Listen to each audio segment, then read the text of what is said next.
Customers ask me if we have any used trailers for sale, and this week I have two. I have a 2019 Sundowner Ultra car hauler, and I have a 2014 Aluma Tilt trailer. The Ultra is 22 feet long.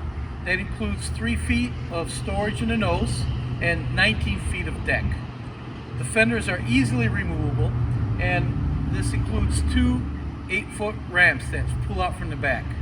You can attach them either on the back or on the side for side loading. Priced at a few $1,000s less than a new one, this trailer still looks like new, and it's beautiful with the running boards, the storage nose, and the electric jack. That's a tilt for you. This trailer comes with a nose guard to protect your car and a 5,000-pound winch to pull it straight up. If I didn't tell you that this was a 2014, you'd think it's a brand new trailer. But that's aluminum for you, keeping its value and its good looks. Both of these trailers are in excellent condition.